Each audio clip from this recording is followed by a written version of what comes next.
ಶ್ರೀವ್ರತ ಅಥವಾ ಶ್ರೀ ಲಕ್ಷ್ಮೀ ಪಂಚಮಿ ಯಾವಾಗ ಆಚರಣೆ ಮಾಡುವುದು ಹೇಗೆ? ನಮಸ್ಕಾರ ಸ್ನೇಹಿತರೆ, ಶಾಶ್ವತ ಸಂಪತ್ತಿಗಾಗಿ ಸರಳ ಆಚರಣೆಗಳು. ಮಾರ್ಚ್ 23ರ 2026 ಸೋಮವಾರದಂದು ಶ್ರೀ ಲಕ್ಷ್ಮೀ ಪಂಚಮಿಯನ್ನು ಆಚರಿಸಲಾಗುತ್ತದೆ. ಚೈತ್ರ ನವರಾತ್ರಿಯ 5ನೇ ದಿನದಂದು ಬರುವ ಈ ಲಕ್ಷ್ಮೀ ಪಂಚಮಿ ಅತ್ಯಂತ ಮಂಗಳಕರ ದಿನ. ಈ ದಿನದಂದು ಮಾಡುವ ಪೂಜೆಯು ಕೇವಲ ಹಣವನ್ನು ತರುವುದಷ್ಟೇ ಅಲ್ಲ, ಅದು ನಿಮ್ಮ ಬಳಿ ಸ್ಥಿರವಾಗಿ ಇರುವಂತೆ ಮಾಡುತ್ತದೆ ಎಂದು ನಂಬಲಾಗಿದೆ. ಈ ದಿನದ ವಿಶೇಷತೆ ಏನು? ಬ್ರಹ್ಮಲೋಕದಿಂದ ಲಕ್ಷ್ಮೀ ಆಗಮನ. ಈ ದಿನದಂದು ಮಹಾಲಕ್ಷ್ಮಿಯು ಭೂಮಿಗೆ ಬರುತ್ತಾಳೆ ಎಂಬ ನಂಬಿಕೆ ಇದೆ. ಅಕ್ಷಯ ಫಲ. ಇಂದು ನೀವೇ ಮಾಡುವ ಯಾವುದೇ ದಾನ, ಧರ್ಮ ಅಥವಾ ಪ್ರಾರ್ಥನೆಗೆ ಎಂದಿಗೂ ಮುಗಿಯದ ಪುಣ್ಯ ಫಲ ಲಭಿಸುತ್ತದೆ. ಸ್ಥಿರ ಲಕ್ಷ್ಮಿ. ಮನೆಯಲ್ಲಿ ಹಣದ ಹರಿವು ಹೆಚ್ಚುವುದರ ಜೊತೆಗೆ ಅನಗತ್ಯ ಖರ್ಚುಗಳು ಕಡಿಮೆಯಾಗಿ ಸಂಪತ್ತು ನೆಲೆ ನಿಲ್ಲುತ್ತದೆ.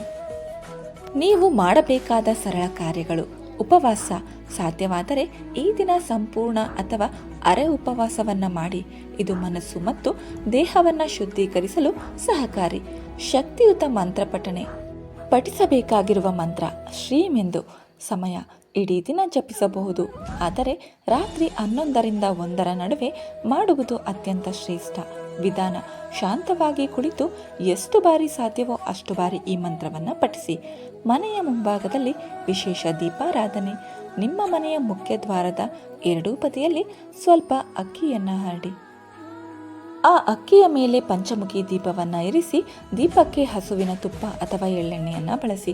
ಸಾಸಿವೆ ಎಣ್ಣೆ ಬಳಸಬೇಡಿ. ಇದು ಲಕ್ಷ್ಮಿಯನ್ನು ನಿಮ್ಮ ಮನೆಗೆ ಆಹ್ವಾನಿಸುವ ಮತ್ತು ಬರಮಾಡಿಕೊಳ್ಳುವ ಸಂಕೇತವಾಗಿದೆ.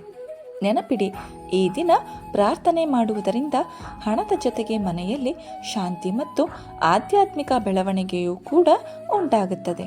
ಭಕ್ತಿಯಿಂದ ಮತ್ತು ಶುದ್ಧ ಮನಸ್ಸಿನಿಂದ ಈ ಆಚರಣೆಗಳನ್ನು ಮಾಡಿ. ಹೆಚ್ಚಿನ ಫಲಕ್ಕಾಗಿ ಮಾಡಬೇಕಾದ ಇತರ ಕಾರ್ಯಗಳು: ಮಹಾಲಕ್ಷ್ಮಿಗೆ ನೈವೇದ್ಯ. ದೇವಿಗೆ ಪ್ರೀತಿಯಿಂದ ಸಿಹಿ ಪಾಯಸವನ್ನು ತಯಾರಿಸಿ ಅರ್ಪಿಸಿ. ನಂತರ ಈ ಪಾಯಸವನ್ನು ಪುಟ್ಟ ಹೆಣ್ಣು ಮಕ್ಕಳಿಗೆ ಹಂಚಿ. ಇದರಿಂದ ದೇವಿಯ ಕೃಪೆ ಬೇಗನೆ ಲಭಿಸುತ್ತದೆ.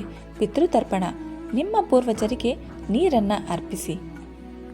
ಇದು ಅವರಿಗೆ ಅನೇಕ ವರ್ಷಗಳವರೆಗೆ ಶಾಂತಿಯನ್ನು ನೀಡುತ್ತದೆ. ಅವರ ಆಶೀರ್ವಾದವಿದ್ದರೆ ಮಾತ್ರ ಜೀವನದಲ್ಲಿ ಯಾವುದೇ ಅಡೆತಡೆಗಳಿಲ್ಲದೆ ಸುಗಮವಾಗಿ ಪ್ರಗತಿ ಸಾಧಿಸಲು ಸಾಧ್ಯ. ದಾನ ಧರ್ಮ.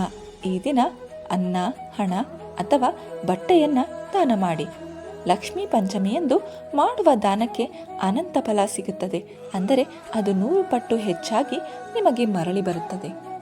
ನಿಮ್ಮ ದಿನವನ್ನು ಹೀಗೆ ಯೋಜಿಸಿ: ಬೆಳಗ್ಗೆ ಸ್ನಾನದ ನಂತರ ಸಂಕಲ್ಪ ಮಾಡಿ, ನಾನು ಇಂದು ಶ್ರದ್ಧೆಯಿಂದ ಪೂಜೆ ಮಾಡುತ್ತೇನೆ ಎಂದು ನಿರ್ಧರಿಸಿ ಮತ್ತು ಉಪವಾಸವನ್ನು ಆರಂಭಿಸಿ. ಹಗಲು ದಾನ ಧರ್ಮಗಳನ್ನು ಮಾಡಿ ಮತ್ತು ಪಿತೃಗಳಿಗೆ ತರ್ಪಣವನ್ನು ಅರ್ಪಿಸಿ. ಸಂಜೆ ಮನೆಯ ಮುಖ್ಯ ದ್ವಾರದ ಬಳಿ ಪಂಚಮುಖಿ ದೀಪವನ್ನು ಹಚ್ಚಿ ಲಕ್ಷ್ಮಿಯನ್ನ ಮನೆಗೆ ಆಹ್ವಾನಿಸಿ.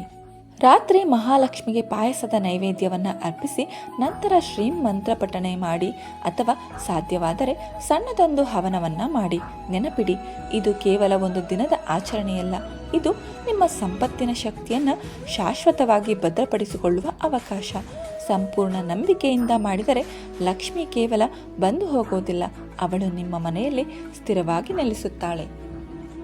ದೈವಿಕ ಆಶೀರ್ವಾದಕ್ಕಾಗಿ ಕಮೆಂಟ್ನಲ್ಲಿ ಶ್ರೀಂ ಎಂದು ಬರೆಯಿರಿ.